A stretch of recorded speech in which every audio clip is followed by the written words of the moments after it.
Here we go. So we have Ian Carroll, so True King Dinosaurs, versus Matthew Casiero, our former Worlds competitor, donning his Worlds competitor shirt there. If I went to Worlds, I would absolutely wear it everywhere. Oh, you would, wouldn't you? Yeah, yeah. Because if anything, when you sit down in front of someone and they're wearing a Worlds jersey, that's terrifying. Playing the mind games before the game even starts. Exactly. So come straight out with it, light stage. We got a shot of our competitors' hands at the moment. Let's take a look. So, Just oh dear. Ian Carroll has a terraforming list. I'm not sure what else he had. I actually think that. No. Is that all three? The True King? Or is that two different ones? Sorry, I'm a little held up on Matthew Casiero's hand. I think he may have OTK here.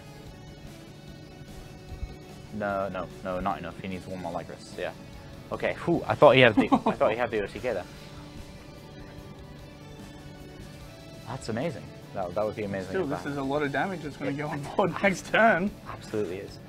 The reincarnation set. Yeah. So we have terraforming.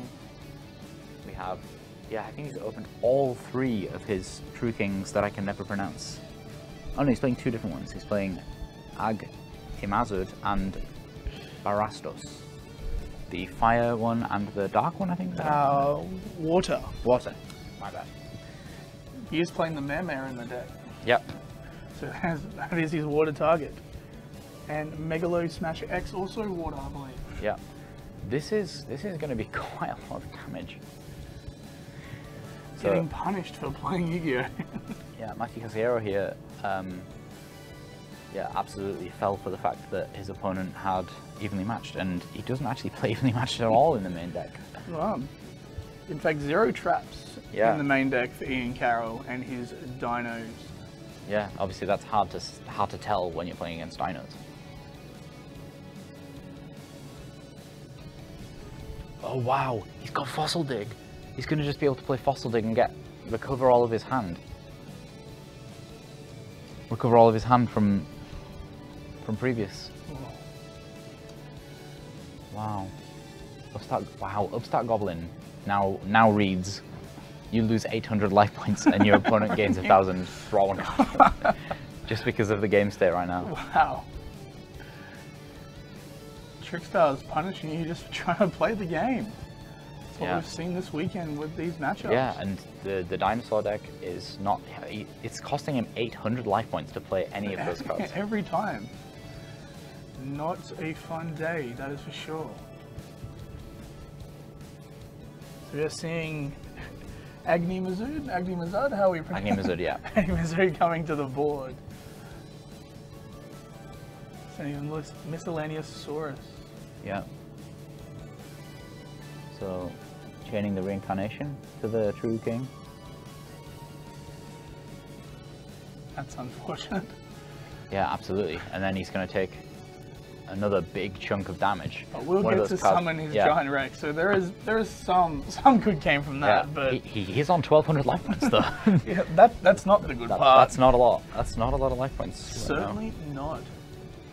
Wow, this is the first time we had a lot of Trickstars during day one, and I think this is the most explosive we've seen them on a first turn play. Absolutely. What a time. What a time to be alive. Matthew's showing why he is a world caliber player. Yeah, absolutely. I mean, this is just worked out for him here. He opened the double Lycaris. We actually got to have a look at his deck too on our deck profile, which our viewers may have seen on our. That was on just before this round actually. Oh, there we are. Yeah. Perfect timing.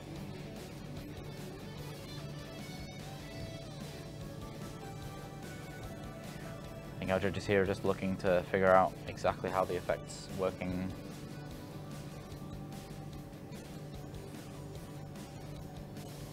Yeah, that's right. He still has to resolve the destruction even though the monster wasn't summoned, so he's losing even more cards.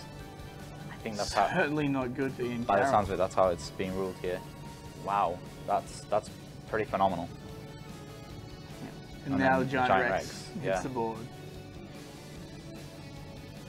Big play for Matthew right there. Yeah, and now his opponent has two cards remaining.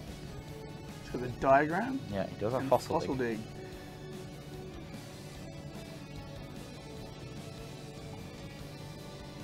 I'm gonna be, well, actually, he's on 400 life points now. If he does anything else, Yeah. that's game.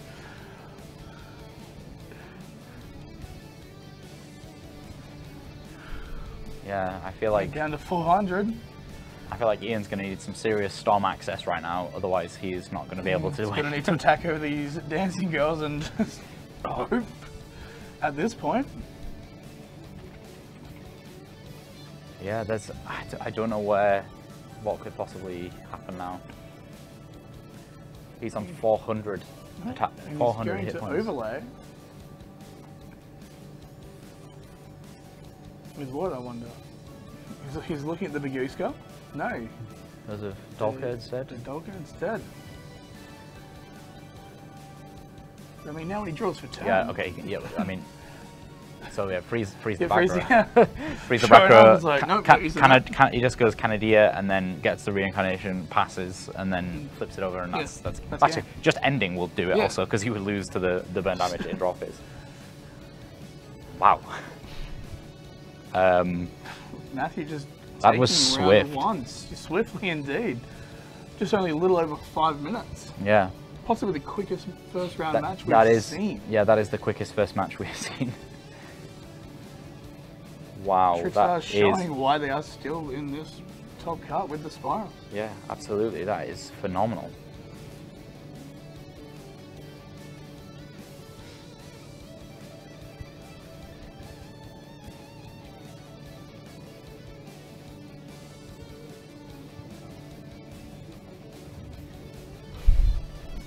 Now it's a matter of seeing what Ian wants to do now going into game 2. Weighing up his options in his side deck.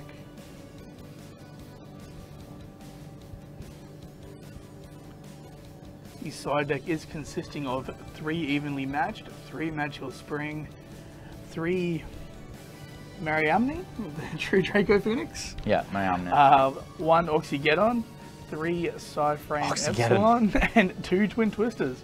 He has a few interesting techs in his deck that I haven't seen in a few of that ones, with the Mare in the main deck as well. Yeah, well, it's a Dino deck. It's, you know, there's a number of players who played Dino and they know how Dino works. that's them. I think that's what's taken Ian Carroll this far. He knows how his deck works. He knows what it does, but unfortunately, in that game 1, he didn't get to showcase what brought him to this top 16. Yeah. Well, let's see. He may be able to recover here. So. So this appears to be Matthew, who's taking out the evenly matches. Yeah, Matthew's taking out Drawn Lot Bird, evenly matches Cosmic Cyclones, putting in stuff to go second. So Damasil, Forbidden Chalice, I think that is. Yeah, it's going Forbidden Chalice, and Decro. There we are. And on the other end, Ian is taking, I think, out. Yeah, out the Ghost Reapers and the Max C. Putting in the Mariamne and the Oxygeddon. There we go. Okay. Sorry guys, I can't remember what Oxygeddon does. Me either. Let's have a quick peek and find out, I think. Let's try and figure this out together. If this card is destroyed by battle with a Pyro monster and sent to the graveyard, each player takes 800 damage.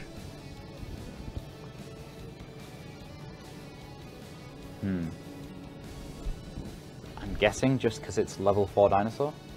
Perhaps.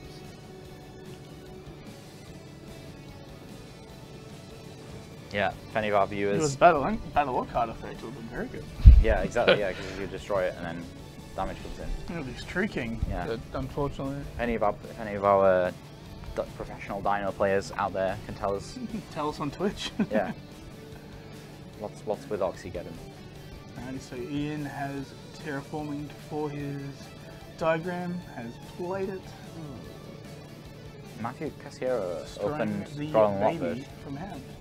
Matthew Casiero opened Drawn Lot Bird and didn't play it on terraforming. That seems very confusing. Is he maybe setting up for next turn? If he can get to the reincarnation play? Yeah, maybe he's going for that combo.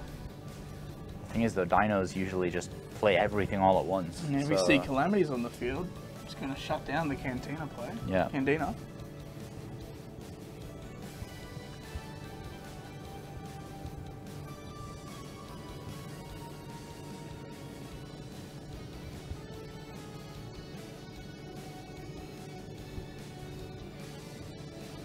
We do have a Trishler in the extra deck, which I know you're a fan of. Ooh. So Miami now, I'm just gonna have a quick look. So these were in the side deck. Yeah, it seems to be quite good for consistency. Banish cards. Hydrogeddon is a win too, isn't it?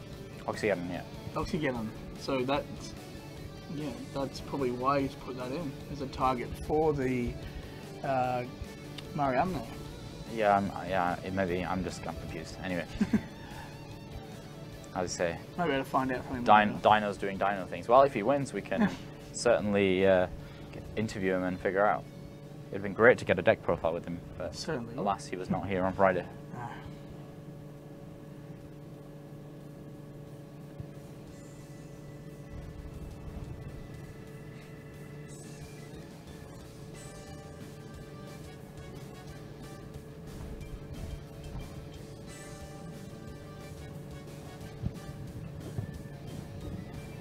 Yeah, so he does. So Matthew does have Roll Reincarnation ready to go, but adding the Miscellaneousaurus to hand.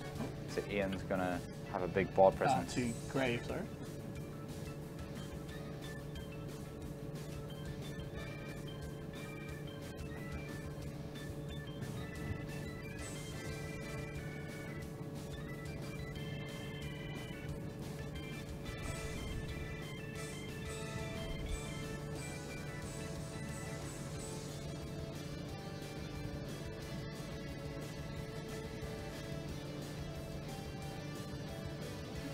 Summoning another baby to the field.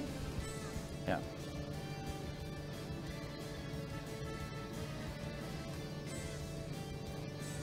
So, multiple effects of Miscellaneousaurus here, according to our judges. Giant Rex making another appearance.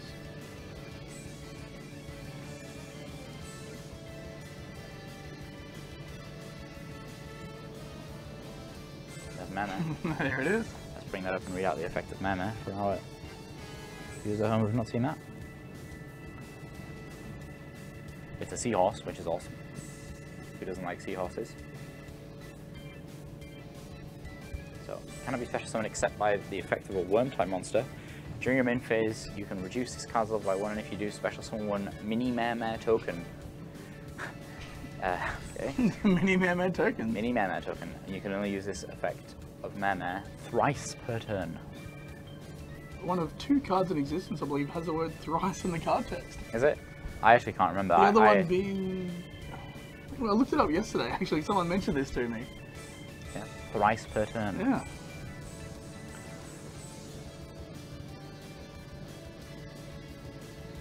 Having a quick read of Mare.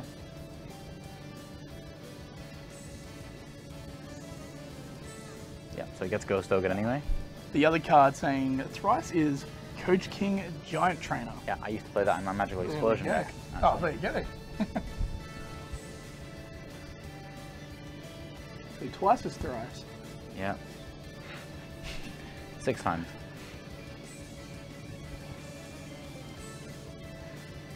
There's having a bit of trouble shuffling his cards around. I think that's Megalo Smasher X. Yep. Smash this Megalo. Yeah. Good job that Matthew isn't playing Mermail. Otherwise he'd be really disappointed. I think. Yeah, and here comes. So we're going to see calamities here, but nothing else. Yeah. Ian after this. So yeah. We saw this earlier with nothing to recover off after it. After all that, just a single monster on the field. Don't get me wrong, it's a good monster. It is a good monster. Okay. It's like, no, you can't play for 2 turns. Yeah. Matthew does have the Scapegoat, which he can easily hide behind with the True King on board. Until it's ran out of its ability. Yeah. He is going to summon and activate Candina.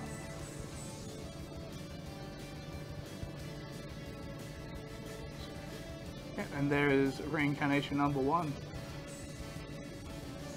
I mean, Ian's done what Matthew, I think, saved that Droll to do anyway, which was empty his hand. Yeah.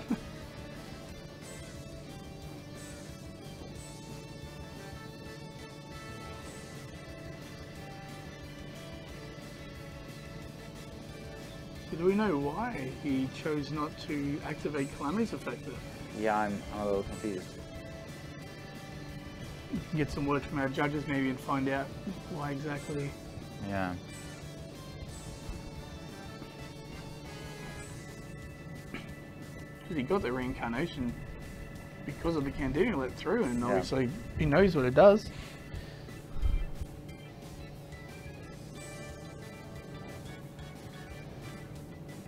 Yeah, I think Ian here is actually a little bit nervous about being in the feature match area because we've been told by judges there's a few missed timings and things like that that's been going on. We have seen that there is a bit of pressure being in this feature match with the world watching, and with the World Championship competitor sat in front of you. That's pretty scary as well.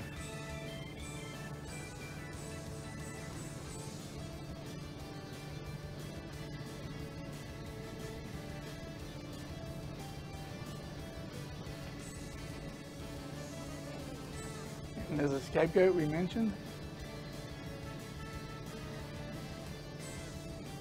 Yeah, I don't know what those tokens are, but they look cool.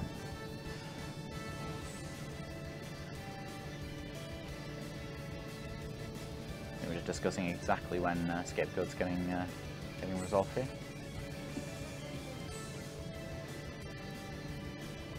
Giving him the opportunity, so there we go.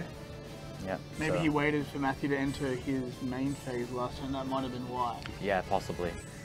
And that obviously causes there to be an open game state, which means the turn player has the first action. Matthew has drawn another scapegoat. So he's definitely not losing a few turns. No, I don't think so. Back in my day, that's what we used scapegoat for. Not dying and Thousand Eyes Restrict. Not for this link play shenanigans that everyone seems to be doing these days. Nope. And here comes Borrowload. Yeah, I made this.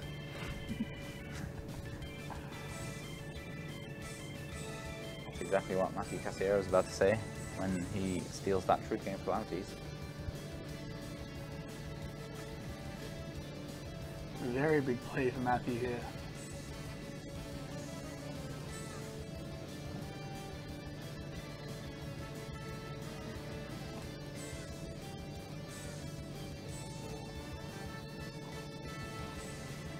So it did not happen there.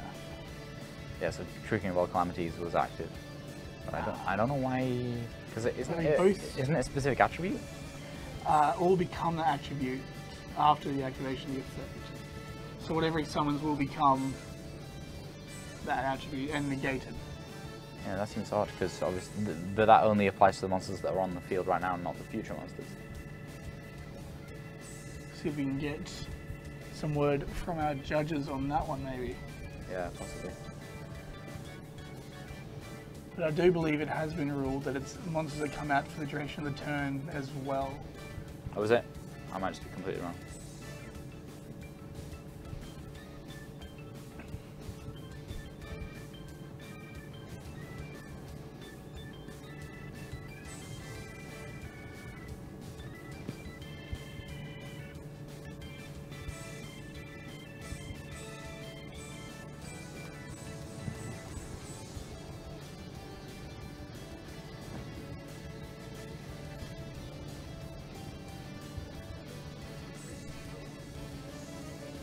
In here, I believe. Yes, he's adding off his diagram, I believe.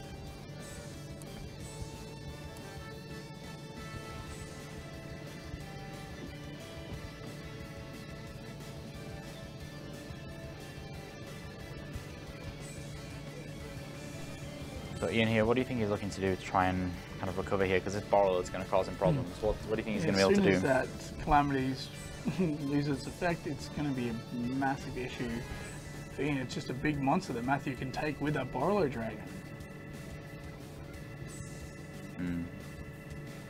Matthew can at least clear that Candina this turn, but after that... Yeah, doesn't Matthew have a Lycoris in hand though? He might be able to get that able to use its effect under calamities? No, I don't think so. I just didn't. I didn't realize that he'd already used that this turn. Yeah, he's used it for his turn. So as it becomes Matthew's turn, that calamities Yeah, that's something becomes is just a big bad monster with no effect essentially. Yeah, much less effective. Matthew does have another scapegoat set as well, so we could see that coming out to use next turn perhaps. Ian does play multiples of these True Kings, so he might be able to get the second one out here. Use 3 of each. I mean, the all calamities. Ah, yes, sorry. He is, yes, indeed playing 2 of them in his extra deck. And 3 of each of the True Kings in his main as well. Playing a couple of other 9s in his extra deck too with Trickstar, one of Luke's favourite cards. Absolutely. Not playing Underblather though. I don't think with what he has left that he can get to that Trish. No. Surely not. Has got the Borrello Dragon out of the way though. And here, yep, this would be our second calamity. There we go. Yeah. So he's able to get to it. Still, it's a lot of monsters to try and attack through. Yeah, and then, yep, we'll say goodbye to the Candina. Matthew left with 4 tokens. Yep. So he has got himself a nice little wall though for the next few turns, depending on what Ian draws. In his standby phase has activated the calamities again.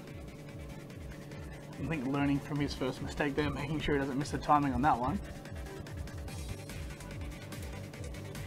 Matthew with a quick check of Ian's graveyard.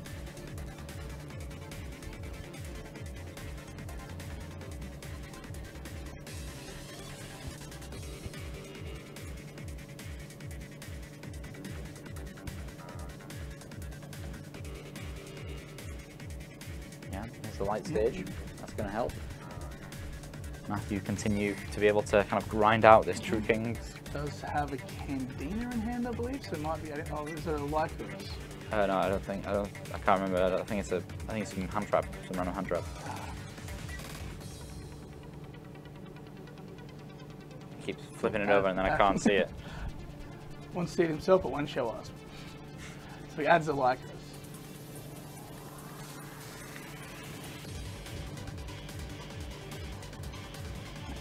Likely to be Candina then.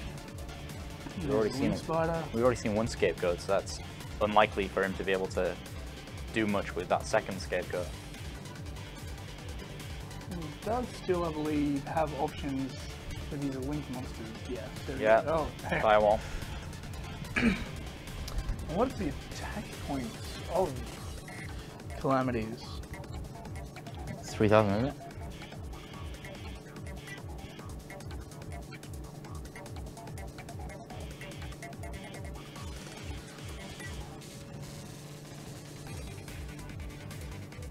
Yeah, 3,000 attack and 3,000 defense. Yeah.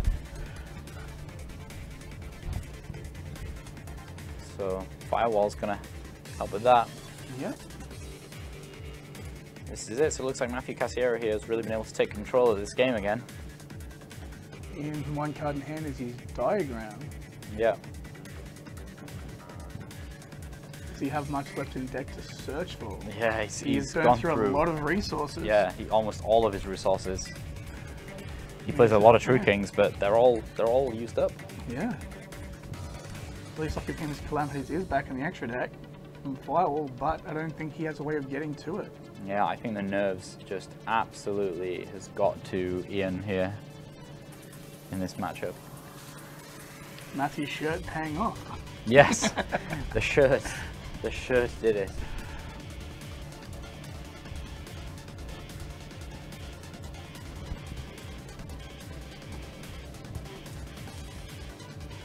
Yep, and Ian extends a handshake knowing that there's nothing it's more inevitable. You can do at that point. Yeah. So Matthew Casiero, our world's competitor, taking it to top 8. Another 2-0 in the top cut.